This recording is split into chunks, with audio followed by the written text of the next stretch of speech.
All right, what's good, everybody? So I'm a day late, but we finally got here to watch the Sagat gameplay trailer for Street Fighter 6.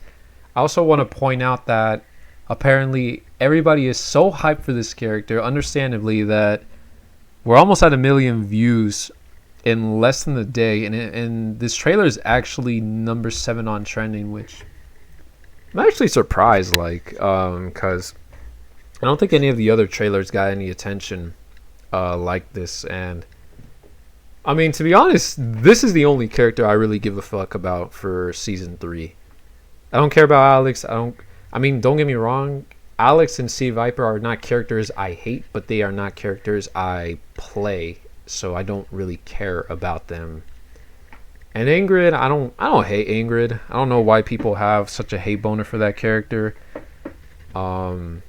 But at the same time, I'm not interested in her anyway, so this is my boy. Like, come on now. It's Sagat, man. It's Sagat. A man who reached the pinnacle of Muay Thai and then became one of the grand masters of an international terrorist organization. My boy.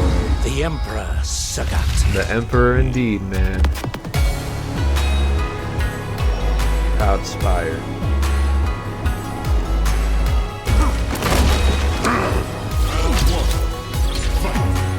Kicking trees like actual Muay Thai fighters.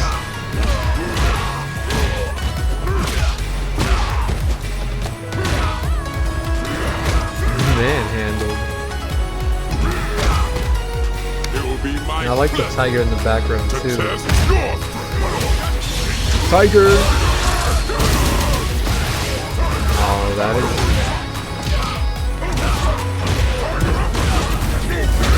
Oh, that looks fucking sick, dude.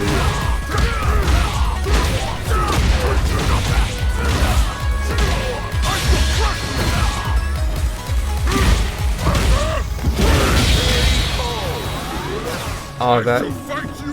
I like the ender to that level too. I forgot what that movie, that super is called, but he's had that since the Alpha series. I know that.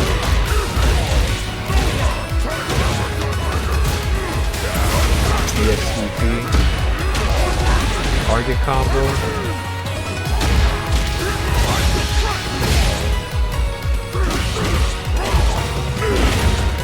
That's fucking brutal, dude. Alright, so we know that's actually faster.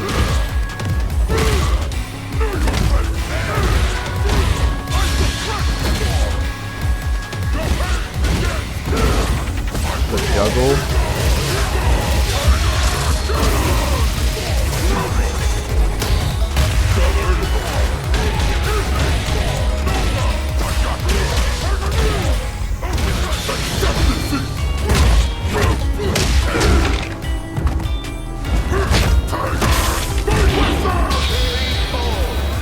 Fucking beautiful, man. I cannot lose. Not to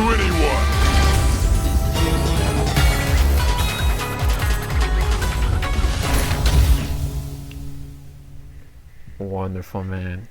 If I wasn't so burnt out from yesterday, I'd be screaming right now. Like, I love this character, man. Like I mentioned before, I don't give a fuck about any of the other characters. This is the one guy I need, and then I'm good, honestly. I really don't need anything else from Street Fighter. Yeah, I'm good, actually. So, I have kind of picked up on a few things. There are things that I also heard. I'm not gonna look at the blog post, honestly. I don't even know where I would even start with that. But the one things I do want to point out kind of visually, see if I can. Alright, this right here, because I know a lot of us kind of want to see the numbers behind this character. Everything animated wise looks really damn cool. Aside from that, that to me was already going to be a baseline. Because to be honest, what 6 does well is actually make the characters look cool. Like no one's looked goofy in the sense that characters like that motherfucker El Fuerte and Rufus has. Everyone's been presented really well, but I want to see what we're working with here on a mechanical sense. So I'm assuming this is the start of like his standing heavy punch. Let's just assume that, right? We already know this shit hits far, so let's count how fast it is though for its range. So 1, 2, 3, 4, 5, 6, 7, 8, 9. Well, 10, 11, 12, 13, 14. 14 seems to be a magic number right here. And from where he stood off before, from this distance, let's see. It ends off all the way, yeah, here. That is quite... That's really damn far. That normal hits a third of the screen. That is really good, actually. That's really damn good. And it's cancelable too. And then this to me kind of looks like what Gil and Urian had in every Street Fighter game that they've been in, because they had like a crouching heavy punch, a 2-hit crouching heavy punch elbow move that launched, which Seth had that 2 and 4, and they seem to kind of continue that by giving Sagat that. So let's say this is star 1, 2, 3, 4, 5, 6, 7. It's probably not 7 frames. Hold up. Let's count this as like the first frame. 1, 2, 3, 4, 5, 6, 7. Oh, it may be 7 frames. That's good. Crouching medium kick. I'm gonna be going through all the normals that I really want to look at. I just have to know, man. We don't know if this is cancelable though. We don't know that. So I don't think they will make it cancelable, honestly. I'm gonna just assume that they won't because of how much. Could you imagine? Could you just imagine? 1, 2, 3, 4, 5, 6, 7, 8, 9. 9? Is 9 the magic number? Hold up. 1, 2, 3, 4, 5, 6, 7, 8, 9. 9 frames? Is that what we're working with? As mentioned, or I didn't mention this, but keep in mind I could be counting these the right way. I kind of just do this as my own estimate. Obviously, like, what's in video probably won't be reflective of like how the frames are in game. But I just kind of like to do this to kind of gauge on like the numbers that I'm working with. Standing medium kick. It looks like you're going to be able to duck that though, I'm not going to lie. Because there are medium kicks on smaller characters that you can duck, like Ken's. From a certain range, you can actually duck that shit. But if you do land it, it's a target combo. That's a sweep.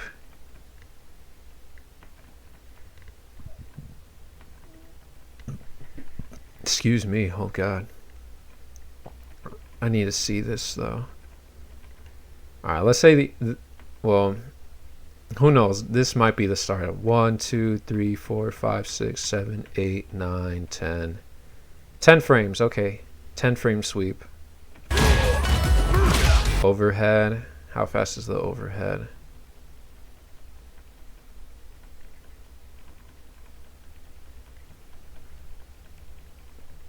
My bad for doing all this. I have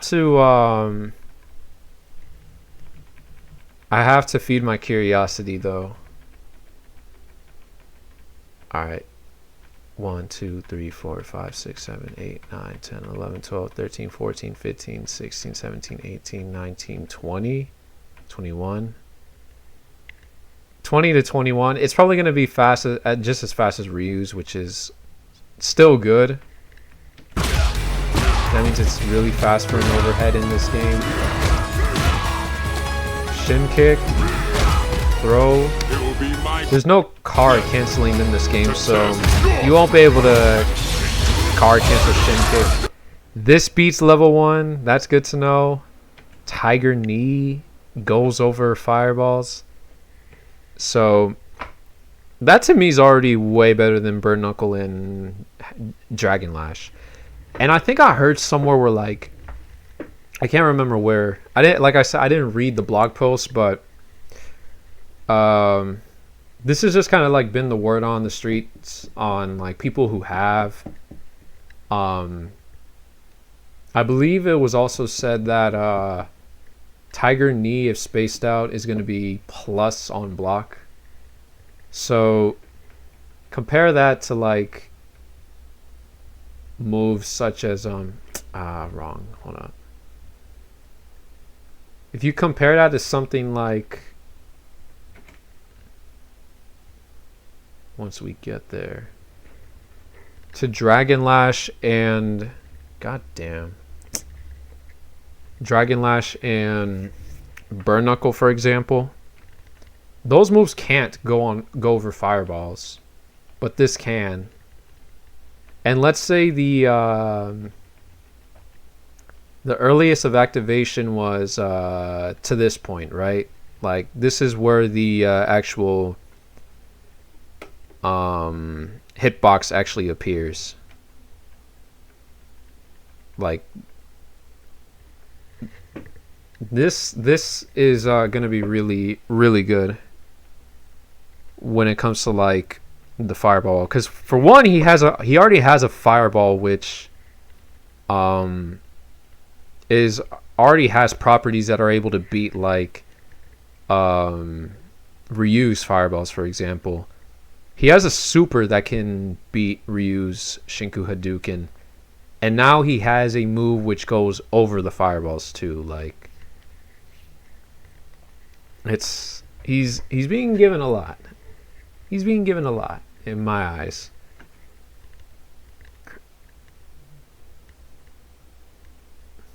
Now this right here, I assume also it's going to work in the same way that that Okuma's Adamant Fist works, a wall splat, but it'll hit high. So at minimum, you'll be able to get a DP.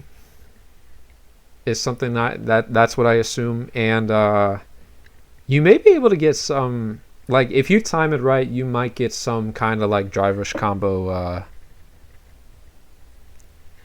juggle from it. We'll have to wait and see.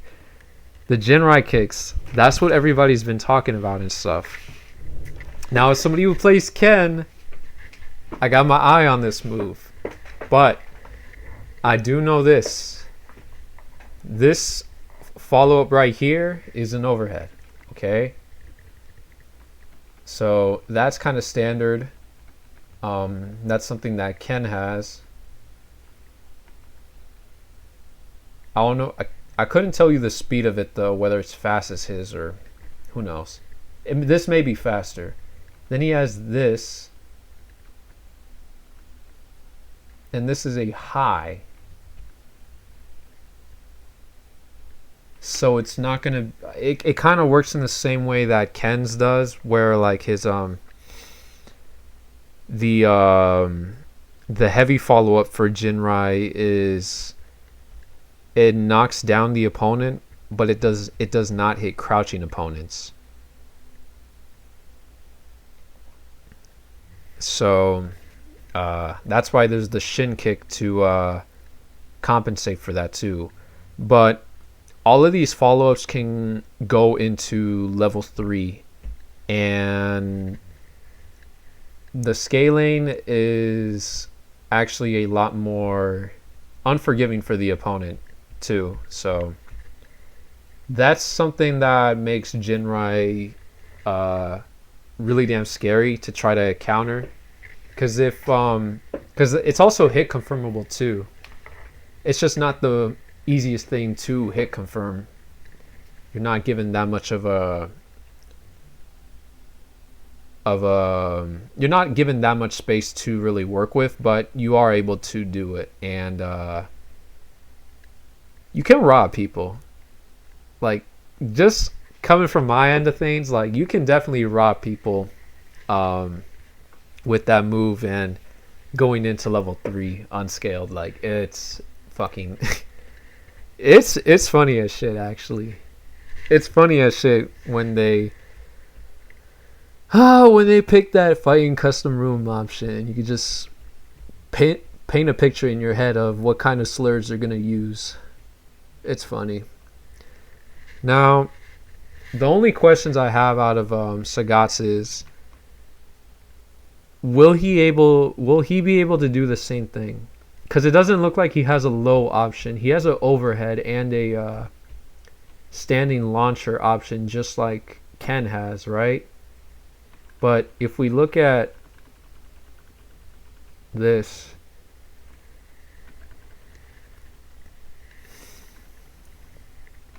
this doesn't look like to be like a combo or like a shin kick type follow-up. It just looks, wait, no, that's level 2. I lost my place. Right, this shit leads to a launcher. And there's level 2 and stuff. So maybe the trade-off is, like, instead of having the opponent having to guess for like a higher low, he instead has the option to go into a combo that can lead into a super, which is something that Ken actually used to be able to do, which they nerfed since the beginning of season 3. So technically Ken used to have the same thing too, because if shin kick hit on a counter hit, he would be able to link standing light kick and go into DP or into another Jinrai and combo into level 3, which he can't do anymore because it knocks down. But they gave Sagat that back.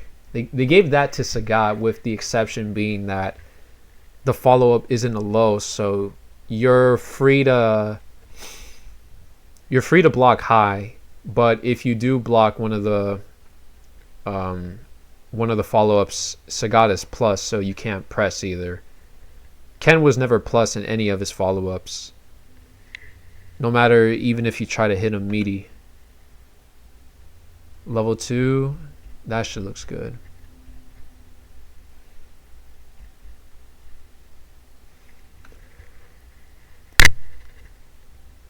Oh, excuse me. My bad. Dry Rush. Look how fast that shit is, dude.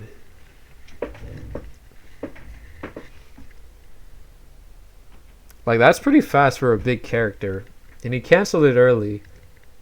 I actually don't understand Capcom's balance anymore, so I want to assume that because of how fast this is and how big of a character he is, that it's not going to go that far, like full screen like Jury or Bison, but I don't know anymore, honestly. Like, I'm just going to assume, actually thinking about it now, that this also goes full screen, just like Jury's or Bison, because like all the DLC characters, the previous ones, usually have a good dry rush. Like Mize was really good. Mize is really good. Bison's is really good. And I guess Elena's is okay. They're all fast though. They're not slow like Ryu's or Geef's. And this is definitely on a level better than them. Punish counter, DP, EXDP, medium target combo. Hold on. I want to see how fast this is. So let's say startup. All right. So it's 1, 2, 3, 4, 5, 6. 6? Is that what we're working with? 6? 1, 2, 3, 4, 5, 6, 7. No, I must have counted wrong. 1, 2, 3, 4, 5, 6, 7. Alright. Either 6 or 7 frames. I could be counting these wrong. Somebody might be better at it than me, but I'm going to assume this is a 7 framer. Which, it doesn't matter because Cammy's is also a 7 framer. But it's a really good poke at the same time, and this one leads to a target combo.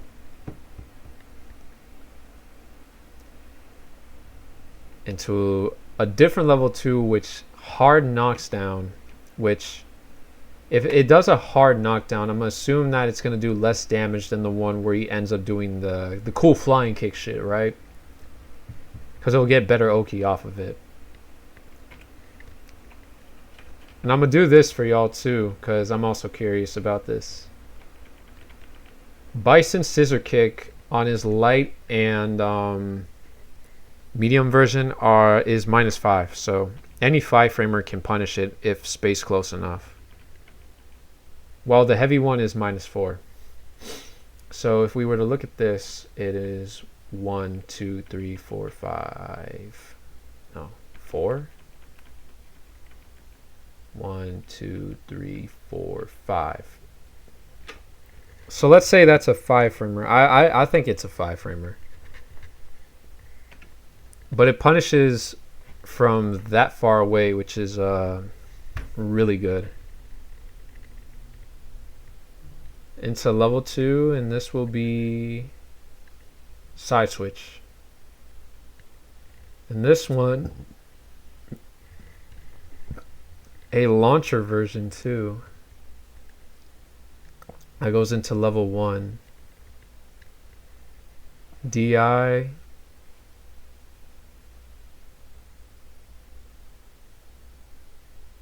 Alright, standard drive rush combo into level 3. His level 3 looks good too. I cannot lose. Not to anyone.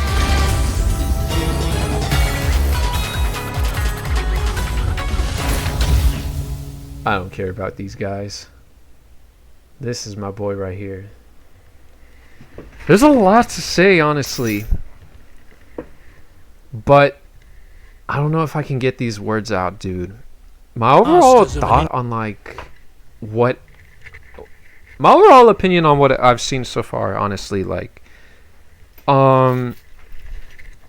be honest, I still if I were to try to gauge if he's gonna be strong, to be honest, I guess the standard now for most fighting games anyways is usually everyone has enough jank to not be considered trash, in the same way other characters and older fighting games used to be. So by default, he has a Jinrai style move, so to most common people's eyes, that's enough jank right there to scare people and to consider him already strong, which I'm not gonna lie,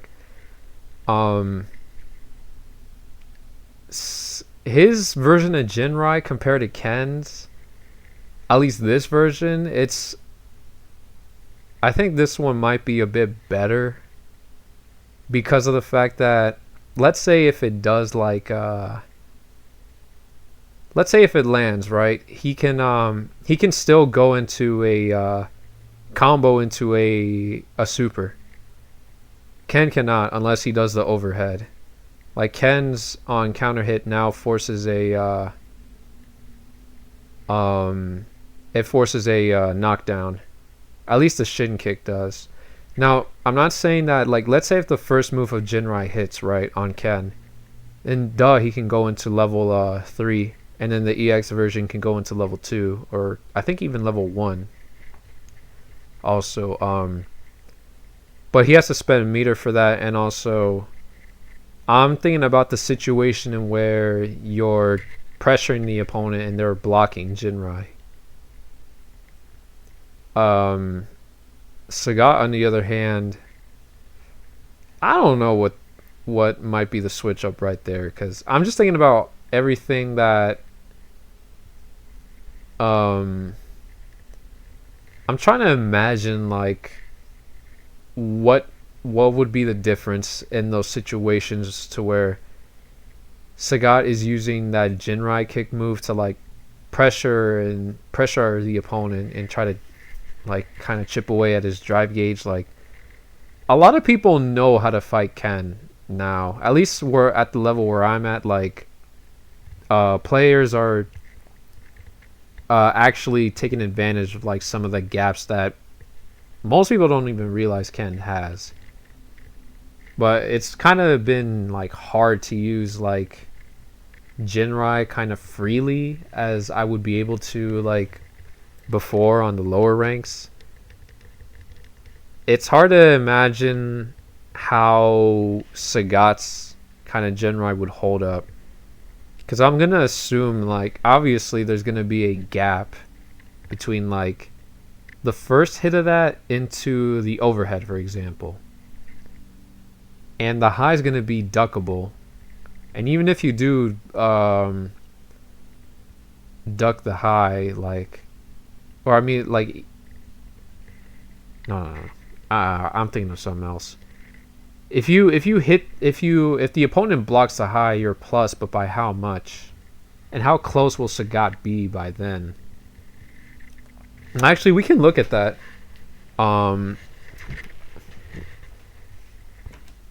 Let's see.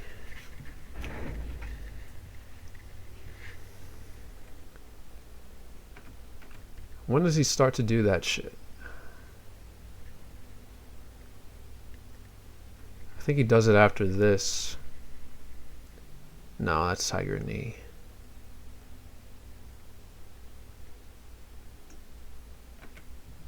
Okay, that's the overhead.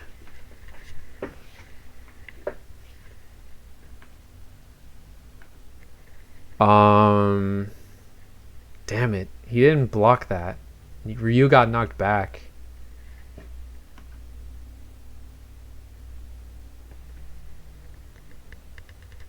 Alright. Because if it's plus, how well will Sagat, what's the spacing gonna look like between that if Ryu does block it? Is there gonna be any pushback? Like the same way that Jinrai has? Because let's say Sagat is like +1 and he's close enough. It's still not a strike throw mix from there. Like he's still not going to be able to get a strike throw from. I don't think Capcom would do that, honestly. Like then that move will actually be stupid dumb in my eyes. That move would actually be really dumb. But even if you can block that shit low, or if you can duck it low. But then let's say if he picks the overhead, will Sagat be able to level 3 or cancel into any of the supers? Like the way that Ken can. I'm curious about that. And I don't think the combo follow-up will mean shit, to be honest. Like, go back.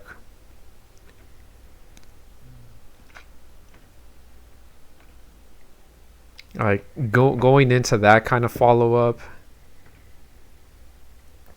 It doesn't look like to... I think that's only something that you would use as like combo utility, while Jinrai for the most part is most of the time you really do use it for like block string pressure and stuff, but I don't know, man.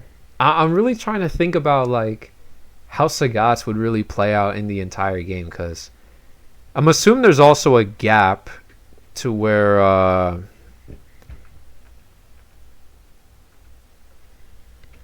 I don't know, dude. I actually really don't know because what makes Jinrai so good with Ken is that like you can that move hits from far from I won't say far away, but like it gives Ken a lot of distance to like kind of space himself out to make him safe. And this move, for example, like the first follow up to that bitch, Sagat is point blank in Ryu's face.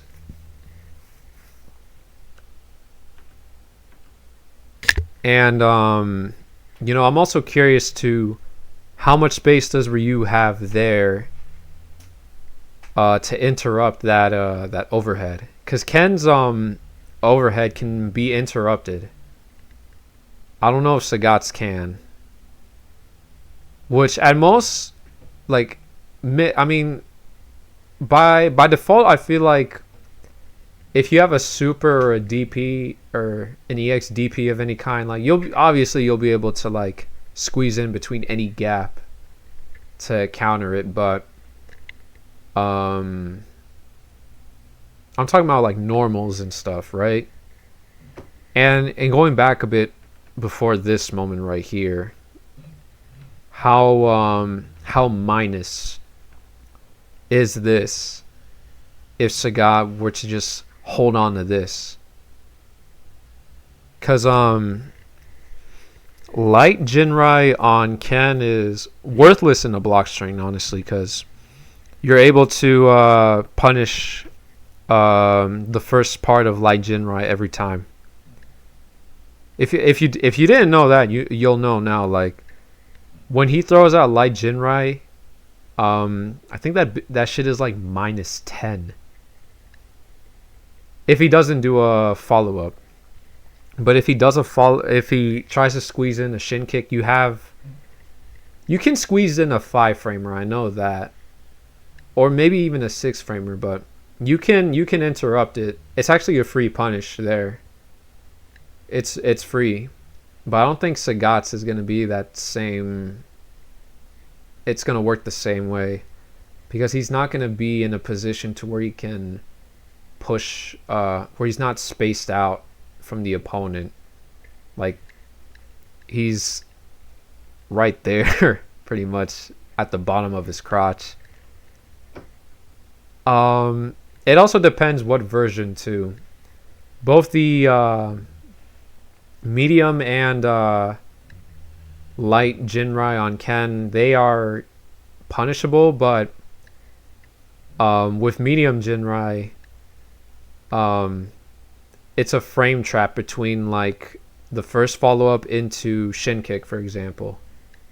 So if you try to interrupt it, you're gonna get punished for that. You're gonna get counter hitted, even though the reward for that has been nerfed. But Ken still has his turn.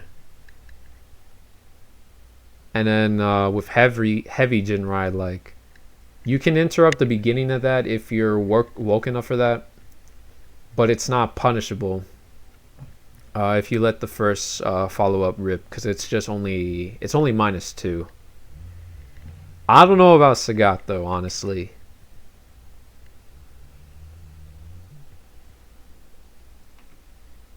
Because I assume everyone's gonna just by default like try to duck the high, but who knows? I don't know. I'm trying to look way too deep into it. We'll just have to wait and see. But my gut kind of tells me that it's gonna work in a slightly different way, but it's overall gonna be just as good if that overhead leads into super. I don't think it will, but let's say if it doesn't lead into super, maybe he can get a link off of it, maybe a light link off of it into a special. Who knows? I'm trying to assume a lot of things right now.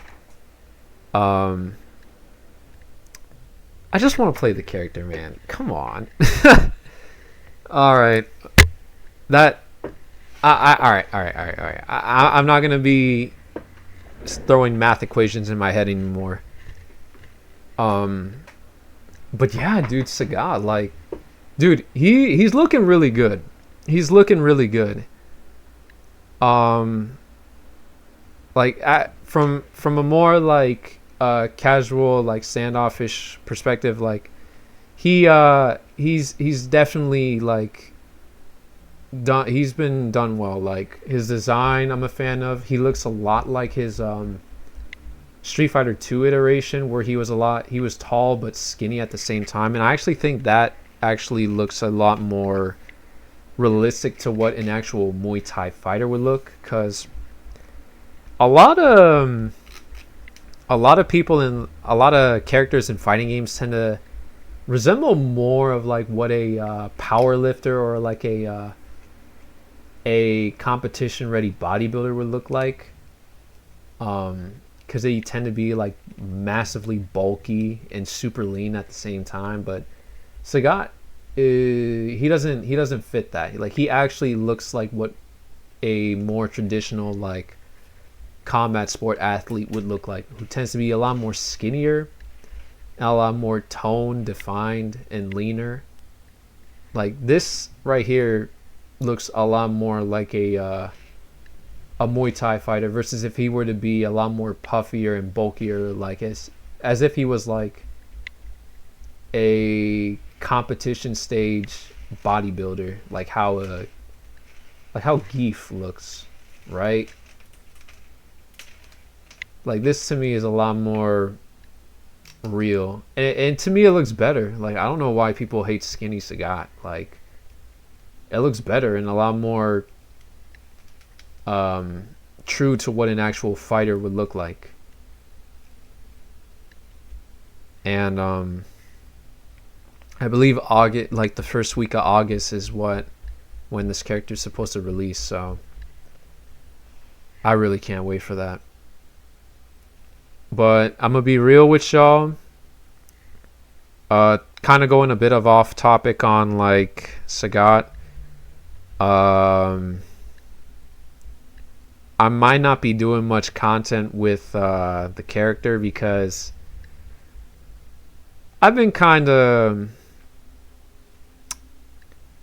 I guess, running low on my tank for like my actual drive to kind of like keep playing the game.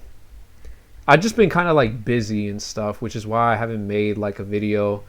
And my whole focus was to try to get to like UMG, Ultimate Grandmaster with Ken and stuff, but that shit is it's been quite a process, honestly. And I've almost hit that point so many times, but I've definitely been hitting a wall, and I'm having to work around with consistency issues when it comes to that. And it's been something that I haven't really had the time to really kind of like sit down and really like work on with, just because of how like, you know, just how kind of like adult life is, having to like work and stuff, do things here and there. Like it's just been taking a lot of time, definitely, which is something that no matter what, that has to come first. Like this Street Fighter, and like I haven't even gone out and like competed in a while. I'm gonna start. I already went to my last event, honestly, and I'm not really so much focused on that either. I've been paying less and less attention to that, but there's a lot more to it, which I might get down on maybe when that Ken video comes on, because what I do want to do is hit that UMG title, and then from there I'll really assess like what I really want to get out of this, or by then I might have all that I really want, and then from there I'll just like, I don't know, move on probably. But I do plan to keep the channel alive. As I mentioned, there's a lot more that I have, like, content wise, wanting to like produce and stuff, but I need to like definitely manage a lot more things on my end, just so I have the time, but also the energy, because like producing videos takes a lot out of like me, because I'm doing this by myself too, and to be frank, I'm not really looking for an editor. I like doing these things on my own, doing my own thumbnails, like even talking right now, like, and just yapping. That shit I enjoy doing, but I just don't have the time for it like how I used to. Especially when I was playing Dragon Ball. And even then, like, I wasn't producing like videos for that game, but I was like putting my hours in to like be something competitive wise, and I've had my wins there and here, like on a regional level, which I'm good enough with that, honestly. But for 6, I don't even have that like view scope of me in the near future. Like, I don't see myself wanting to like, you know, go to like be first at a CPT event, go to Capcom Cup. Like, I know a lot of people that are like on that wave that want to be like something big in the scene, and that's just that just doesn't appeal to me anymore. And even then, like, even when the game first launched, like, it already started to die down, but it would actually be the first time where I actually really got to go in and invest myself into like the local scene and stuff, and it was good, but I only came by for like the social aspect of it. But there's a lot more to it that I could get into, and I'll do that on a different video, definitely. But the UMG video for Ken is definitely on the way, man. Like, I've been at the door so many times, like, it's only a matter of time, man. But there's a lot of things that I got to work through, and can't lie to y'all, let's just say that it's been a real interesting time. Real interesting. But this is Infinite 47, and I appreciate y'all for sticking around. I gotta do shit in like 20 minutes, so once I end this, like, I'm gonna start to run around and do a lot. So I want everybody to be safe and stick around. Like, I'm gonna try to keep more videos flowing around, and I'll be seeing y'all then. Peace.